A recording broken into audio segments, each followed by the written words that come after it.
में एसओ और God like एक बार फिर से ये दोनों ही टीम सामने सामने हमें देखने को मिल रहे हैं। देखना इंपॉर्टेंट है कि वो जो ओपनिंग है वो कौन क्रिएट करके जाएगा। जी हाँ, पर जॉनथन उनके पास एक बढ़िया एंगल जहां से वो प्लेयर्स को स्पॉट कर सकते हैं, पर अगर वो ओपन में रहे तो कहीं दूसरी जगह से भी उनको शॉट्स पड़ ही सकते हैं। पर अपने ही ग्रेनेड से वो प्लेयर वहां पर डाउन हो गया, एसपावर उनका ग्रेनेड प्लेयर खत्म हो गया। पर अभी भी एएसओ वो अपने 3 प्लेयर्स के साथ यहाँ पर मौजूद रहने वाले जॉनथन वो अभी भी ऊपरी दिशा में, और नीचे की साइड पर नेबुला वो आपको देखने को मिलने वाली है। एसपावर अभी तक पोजीशनिंग उनको पता नहीं है, एंड वहीं पर जो दूसरे प्लेयर बैठे हैं एसओ के, चहलकदमी उन्होंने बिल्कुल भी नहीं करी, एंड स्लो इंतजार करता हुआ वो प्लेयर, और स्मोक्स थोड़े बहुत वहां पर डाल दिए गए। पर एडमिनो की बढ़िया मोलोटॉप जहां पर वो डाउन हो गए, एंड स्लो जॉनथन की तरफ से वो शानदार ग्रेनेड, और एसओ अब वो बचे मात्र एक खिलाड़ी के साथ, एंड टीम गॉड लाइक शानदार शुरुआत इस मैच की। और यही वो टीम गेम है जो राउंड 4 के इनिशियल 3 मुकाबलों में हमें देखने को मिला था। और यहां पर भी आप देखिए एडमिनो, जॉनथन, एसपावर तीनों का एक साथ वो एफर्ट हमें देखने को मिला। मान्या का वो मास्टरमाइंड और अब ग्रे वो बचते हैं एकमात्र खिलाड़ी। अब ऊपर जाने की जो बात है वो आ चुकी है, पर पहले मोलोटॉव्स डाले जाएंगे। पर मैं सोच रहा हूँ कितने इत्मीनान से गॉडलाइक के जो प्लेयर्स थे उन्होंने लूट इकट्ठा किया। अब वो ऊपर जाने के लिए तैयार है। जॉनथन बड़े आसानी से उन्होंने ग्रे को एलिमिनेट किया, और पर एचबी उनको कुछ ना कुछ करके पॉइंट्स निकालने होंगे। आदि वो भी डाउन हो गए, और नेबुला क्या है इस मुकाबले से वो बाहर हुए। जी नहीं, अभी भी उनका एक प्लेयर एक बोजोन, वो अभी भी वाइल्ड कार्ड की उम्मीदें बरकरार, क्योंकि उस फिनिश के साथ 34 टोटल पॉइंट्स निकाल दिए गए, और अभी भी मौका रहेगा ज्यादा पॉइंट्स निकालने का। बट गॉड लाइक उन्होंने भी कई सारे शॉट्स लिए, वहां पर प्लेयर्स को डाउन किया गया। पर एसपावर उनकी मुलाकात क्लच गॉड के साथ, प्रो वो भी सामने से आने वाले। जॉनथन उन्होंने अपना जो फ्रैग था वो कंफर्म करा, पर हीरो शायद उन्होंने अपना मैड किंग्स तो सच में बस छू चुके हैं सेमीफाइनल्स को। मैं तो सोच रहा हूं कि राइट नेशन अगर वो चिकन डिनर लेकर जाते, मैं बात कर ही रहा था कि डॉलर डाउन हो गए। पर देखिए अभी भी संभावना है कि जो रिवाइवल है वो वहां पर एग्जीक्यूट किया जाए, क्योंकि प्लेयर्स मौजूद हैं। क्या वो प्रहार कर सकते हैं राइजिंग ई स्पोर्ट्स के ऊपर? वो जो एक सिंगल ग्रेनेड आगे की साइड पर डालने की कोशिश रहेगी, जी नहीं, थोड़ा दूर निकल गया। पर गॉड लाइक वो आए थे करीब राइट नेशन के खिलाड़ी बचते हैं, बट पहले मोगली का समापन हुआ। दूसरी तरफ से मैड किंग्स के साइरेक्स वो भी क्लोज इन करने की कोशिश करते हुए, और ऐसे में राइजिंग के ऊपर हर तरफ से वो वार आता हुआ।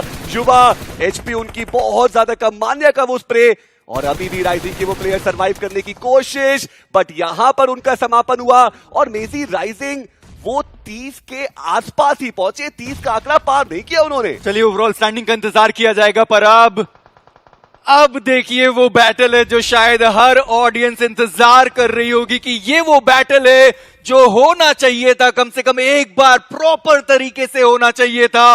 और अब वो फाइट होने वाली है क्लच गॉड वर्सेस जॉनथन। देखना ये है कि ये फाइट कितनी दिलचस्प होने वाली है। दोनों ही टीम बिल्कुल एजेस पर मौजूद है, 8वां जोन बना, और अब दोनों ही टीम के 2-2 खिलाड़ी जो जोन के अंदर पहुंच चुके हैं, ये तय बात रही। पर गॉडलाइक उनको अभी भी थोड़े पॉइंट्स निकालने होंगे। प्रो उनका एक बढ़िया स्प्रे जाता हुआ सामने, गॉडलाइक उनके वो तीनों प्लेयर्स आगे जाने के लिए तैयार है। क्लच गॉड वो सबसे पहले गिराए गए, क्लच गॉड वो यहां पर एलिमिनेट कर दिए गए। पर अब ये बैटल आ चुकी है 3v4 के ऊपर, और ये चिकन डिनर गॉड लाइक को सेमीफाइनल्स में लेकर के जा सकता है। मान्या उनका स्प्रे शैडो वो डाउन की जाएंगे, प्रो एचपी उनके पहले से ही कम है, और गॉड लाइक वो डोमिनेट करके इस मुकाबले में चिकन डिनर के करीब, क्योंकि साइरेक्स वो बचते हैं अब एकमात्र खिलाड़ी। ये चिकन डिनर वो सेमीफाइनल्स का टिकट बहुत अहम गॉड लाइक के लिए, और ऐसे में चारों प्लेयर्स के साथ वो प्रेशर मैड किंग्स के ऊपर। मैड किंग्स को लगा on Sunday mad Kings place, but यहां पर जो गॉड लाइक का गॉड टियर परफॉर्मेंस है वो आएगा, फिनिशेस की कोई कमी नहीं। और स्वागत है गॉड लाइक का BGIS 2026 के सेमीफाइनल्स में। क्या कमाल का यहाँ पे ये कैलकुलेशन, जहाँ पे स्टार्टिंग में ये फाइट मेरे गए और आखिर की में जब बारी आई फाइट करने की, वहां पे गए फाइट की तरफ, और उसके बाद कैलकुलेशन इतना ज्यादा बेहतर कि 50 के आंकड़े को काफी आसानी से वो यहाँ पे क्रॉस करने वाले हैं, और सेमीफाइनल में पहुंच चुके हैं गॉड लाइक। ऑलरेडी एक बार रिकॉल मिल चुका है। जी हाँ, बट कमांडो यहाँ पे अकेले हैं, इनके साथी कार्नेस तो बहुत दूर हैं, शायद वो एक रिकॉल टावर पे हैं। तो कमांडो को कहा गया है कि आप जाइए, आप लड़िए, आप फाइट कीजिए, जीतिए हारिए देखा जाएगा। बाकी प्लेयर्स को रिकॉल कर दिया गया है, देखते हैं कितनी जल्दी वो प्लेयर्स आएंगे। बट कमांडो चलिए उनका अंत इसी के साथ। वहीं दूसरी तरफ गॉडलाइक की फाइट भी चल रही है। जॉनथन पहले डाउन हुए, फिर इनको रिवाइव किया गया। अब लड़ाई में वो आगे निकल गए, बिकॉज ईस्पोर्ट सोशल अपने 3 प्लेयर्स गवा चुके हैं, और ईस्पोर्ट सोशल के कप्तान वांटेड हो तो वैसे भी काफी दूर रिकॉल टावर पे। कि K9 एक ऐसी टीम है जिन्होंने अभी तक एक भी फ्रैग नहीं बटोरा, बट कुछ इस तरह से ईस्पोर्ट सोशल को थोड़ा ज्यादा ही सोशलाइज करके बाहर किया गया है। यहाँ पे एसपावर ने भी काफी अच्छे फ्रैग्स निकाले, जॉनथन को भी इनफैक्ट तक, बट बहुत सारे कैलकुलेशन सही करने पड़ेंगे। वहीं गॉडलाइक एक और फ्रैग उन्होंने कंप्लीट किया। ईएस की मुश्किलें जो पहले से ही बढ़ा रहे थे इस बार और बढ़ा दी उन्होंने। काफी अच्छे तरीके से वो फायदा उठाएंगे, बट नेबुला ग्रेनेड करने का अपनी टीम के लिए वो फिनिशर निकालते चले जा रहे हैं। मान्या उन्हें गिराया जा चुका है। कॉर्ड्स ऑफिशियल सारे प्लेयर्स गाड़ी में बैठ चुके हैं और मान्या उनको लीड करते हुए। बट सबसे पहले यहाँ पे जो फाइट है उसको जीत के जोन के अंदर जाने का सिलसिला शुरू करना उनको तुरंत पड़ेगा। बट लीजिए एडमिनो सबसे आगे, सबसे तेज, सबसे अव्वल, 7 टोटल फ्रैग्स अब गॉडलाइक के पास। ओएसएच जिनके बारे में आप जिक्र कर रहे थे कि स्टार्ट उनके पास भी बेहतर है, लेकिन एडमिनो रनिंग व्हीकल से उन्हें गिराने में कामयाब हुए निंजा बॉय, और इसके बाद ओमेगा कंफर्मेशन भी ढूंढ लेंगे एडमिनो के ऊपर सर्कल जाने की इस कोशिश में। एक तरफ से K9 तो दूसरी तरफ से मैट किंग गॉडलाइक के ऊपर अटैक करेंगे और उनका यहां से बच के निकल पाना अब तो थोड़ा मुश्किल लगता हुआ स्पीरो। देखिए मुश्किल है, नामुमकिन नहीं है। जोनाथन के हाथ में वो नेट जरूर है। क्लच गॉड वर्सेस जोनाथन, ये देखने के लिए तो सब बेताब रहते हैं, बट क्या सच में ये फाइट होने वाली है एक 1v1 की? दोनों के हाथ में नेट। जहां इस कला को डेवलप करने में एक दूसरे की हेल्प एक दोनों ने करी, एक टीम में खेलते थे, अब दोनों के सामने Jonathan with that net, clutch God with that net, दोनों डैमेज दे रहे हैं। बट एक तरफ से इस पावर का भी वार आता हुआ और वो नेट बिल्कुल मिस नहीं करता।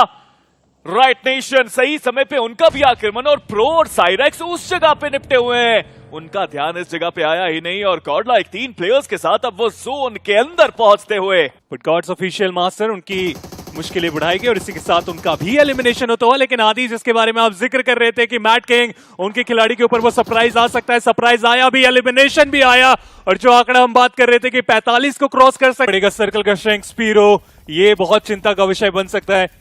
जल्द से जल्द रिवाइवल देना और उसके बाद गाड़ी में बैठ के कुछ हद तक अगर वो लूट कम पूरी तरीके से तैयार है।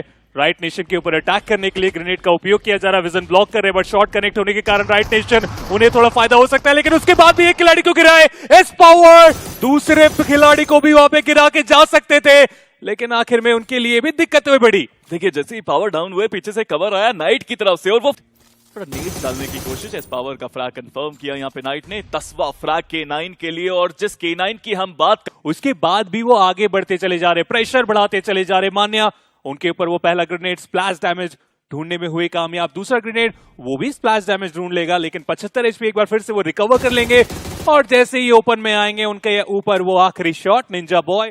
लेट वो रोटेट करके आए, एजेस बिल्कुल खाली मिल गई और आसानी से जोन में एंट्री। लेकिन फाइट की शुरुआत यहाँ पे होने वाली, राइजिंग वो बहुत ज्यादा ओपन में आया, जोनाथन उन्हें यहाँ पे गिराया जाएगा, जोनाथन को यहाँ पे काउंटर करना चाहिए था। बीएड बाबा वो कंफर्मेशन भी जोनाथन के ऊपर बना लेंगे, रिको उनकी भी मुश्किलें वहां पे बढ़ाई जा रही है, टैप शॉट के साथ उनका कंफर्मेशन जरूर यहाँ पे ढूंढने का प्रयास चला, लेकिन उसके बाद भी गॉडलाइक यहाँ पे खाता नहीं खोल पाएंगे।